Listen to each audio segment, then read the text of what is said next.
যদি কেউ সালাহ আদায় না করে তাহলে তার অনেক বিপদ হতে পারে। তখন হতে পারে আপনার বিশ্বাস দুর্বল হয়ে যাবে, অথবা এই বিশ্বাসটা চলেও যেতে পারে। কারণ মানুষ আসলে মনে করে পৃথিবীতে তার যে সম্পদ আর সম্মান আছে এর কারণ হলো পৃথিবীর সব বস্তুগত জিনিস। এভাবে সে আল্লাহ সুবহানাহু ওয়া তাআলার কাছ থেকে দূরে সরে যায়। এই নিয়ম শৃঙ্খলার অভাবেই সে আল্লাহ সুবহানাহু ওয়া তাআলা থেকে দূরে সরে যায়। পৃথিবীর বিভিন্ন জিনিসের মোহ থাকলে, বস্তুগত জিনিসের, তাহলে সম্ভাবনা থাকে যে সে অন্যায় কাজ করবে। এভাবে সে সিরাতাল মুস্তাকিম থেকে দূরে সরে যাবে, সরল পথ থেকে। মনের ভেতরে তখন শান্তিও থাকবে না। আপনার কাছে যে পরিমাণ সম্পত্তি থাকুক না কেন, এই সম্পদ আপনাকে শান্তি দিতে পারবে না। আর মানুষজন যে কারণে সালাহ আদায় করে না সেটা হলো তাদের জ্ঞানের অভাব। পবিত্র কোরআন বলছে, সূরা ইমরানের 185 নম্বর আয়াতে উল্লেখ করা হয়েছে, কুল্লু নাফসিন যায়কাতুল মাউত, প্রত্যেক জীবকে মৃত্যু স্বাদ গ্রহণ করতে হবে, এবং কিয়ামতের দিন তোমাদেরকে তোমাদের কর্মফল পূর্ণ মাত্রায় দেওয়া হবে, এবং যাকে দোজখের আগুন থেকে দূরে রাখা হবে আর যাকে জান্নাতে দাখিল করা হবে সেই হবে এই দুনিয়ার উদ্দেশ্য পূরণে সফলকাম। কারণ নিশ্চয়ই এই পার্থিব জীবন একটা ছলনাময়, ভোগ ব্যতীত কিছুই না। সালাহ আদায় করলে অনেক উপকৃত হবেন। সালাহ একটা জীবন দর্শন। সালাহ আপনার আত্মিক অবস্থানকে উন্নত করবে, পাশাপাশি শারীরিকভাবে উপকৃত হবেন। সালাহ আপনার বিশ্বাসকে বাড়িয়ে দেয়, আপনার বিশ্বাসকে শক্তিশালী করে। পবিত্র কোরআনে সূরা আনফালের 2 নম্বর আয়াতে উল্লেখ করা হয়েছে যে সত্যিকারের বিশ্বাসী তারাই যাদের হৃদয় কম্পিত হয় যখন আল্লাহকে স্মরণ করা হয়, আর যখন আল্লাহর আয়াত পাঠ করা হয়। এটা তাদের ঈমান বৃদ্ধি করে এবং তারা তাদের প্রতিপালকের উপরে নির্ভর করে। পবিত্র কোরআন বলছে, সূরা ফাতিহার 5 থেকে 7 নম্বর আয়াতে উল্লেখ করা হয়েছে, ইয়াকা না'বুদু ওয়া ইয়াকা নাস্তাঈন, আমরা তোমারই ইবাদত করি, তোমারই সাহায্য প্রার্থনা করি। ইহদিনাস সিরাতাল মুস্তাকিম, সিরাতাল লাযিনা আন'আমতা আলাইহিম গায়রিল মাগদুবি আলাইহিম ওয়ালাদ-দাল্লিন, আমাদের সরল পথ দেখাও, তাদের পথ যাদের তুমি অনুগ্রহ দান করেছো, তাদের পথ নয় যারা ক্রোধ নিপতিত, যারা পথভ্রষ্ট। এতে আপনার জীবনের শৃঙ্খলা বাড়বে। সত্যিকারের মুসলিম সে তার দিন শুরু করে ফজরের সালাহ আদায় করার মাধ্যমে। আর ফজরের সালার সময় মুয়াজ্জিন আজান দেওয়ার সময় বলেন, আসসালাতু খায়রুম মিনান নাওম, যে ঘুম অপেক্ষা সালাহ উত্তম, ঘুমিয়ে থাকার চেয়ে নামাজ পড়া উত্তম।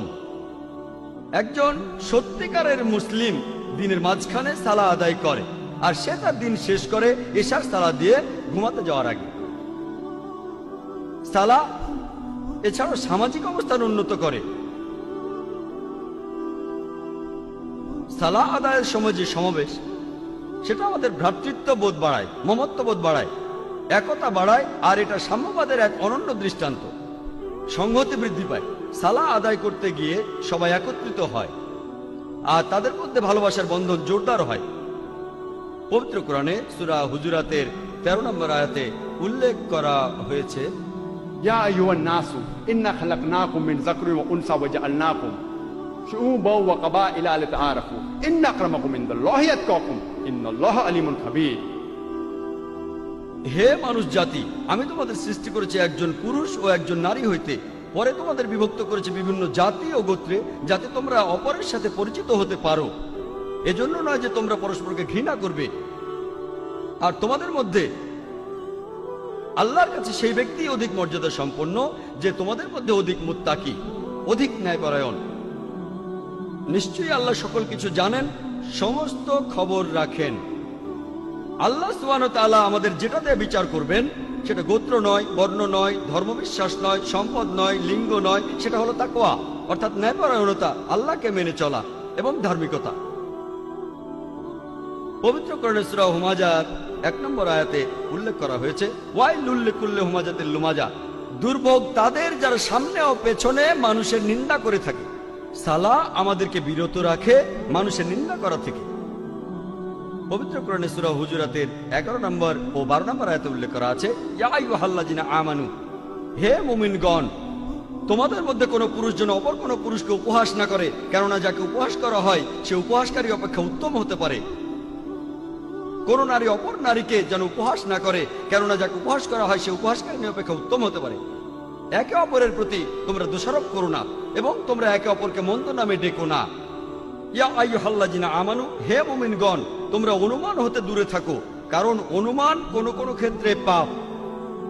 একে অপরের গোপনীয় বিষয় সন্ধান করো না এবং একে অপরের পশ্চাতে নিন্দা করো না, পেছন থেকে নিন্দা করো না। তোমাদের মধ্যে কি কেউ তার মৃত ভাইয়ের গোশত খেতে চাইবে? পবিত্র কোরআন বলছে, যদি পেছন থেকে নিন্দা করেন তাহলে আপনি যেন আপনার মৃত ভাইয়ের গোশত খাচ্ছেন, কারণ মৃত ভাইয়ের গোশত খাওয়া হলো দ্বিগুণ অপরাধ। খাদ্য হিসেবে মানুষের গোশত খাওয়া একটা অপরাধ। এমনকি ক্যানিবালরা যারা মানুষের গোশত খায় তারাও কখনো তাদের মৃত ভাইয়ের গোশত খায় না। কোরআন বলছে যদি পেছন থেকে নিন্দা করেন তাহলে দ্বিগুণ অপরাধ করছেন। অপরাধটা এমন যেন আপনি মৃত ভাইয়ের গোশত খাচ্ছেন। কোনো প্রমাণ ছাড়াই কারো ব্যাপারে নিন্দা করো না, এটা পাপ। আর কারো পেছন থেকে নিন্দা করা হলো দ্বিগুণ পাপ, দ্বিগুণ পাপ। আর আল্লাহ সুবহানাহু ওয়া তাআলা এখানে তিনি নিজেই উত্তর দিয়েছেন, তোমরা তাকে ঘৃণ্যই মনে করো। সালাহ এটা আমাদের ব্যবসা ক্ষেত্র এবং দৈনন্দিন কাজের মধ্যে সত্যবাদিতা এবং সততাকে বাড়ায়। আমি আগে বলেছিলাম পবিত্র কোরআনে সূরা আনকাবুতের 45 নম্বর আয়াতে উল্লেখ করা হয়েছে, উতলু মা উহিয়া ইলাইকা মিনাল কিতাবি ওয়া আকিমিস সালাতা ইন্নাস সালাতা তানহা আনিল ফাহশাই ওয়াল মুনকার, যে তুমি আবৃত্তি করো সেই কিতাব হতে যা তোমার প্রতি প্রত্যাদেশ করা হয় এবং সালাত কায়েম করো, কারণ নিশ্চয়ই সালাত তোমাকে অশ্লীল ও মন্দ কাজ হতে বিরত রাখে।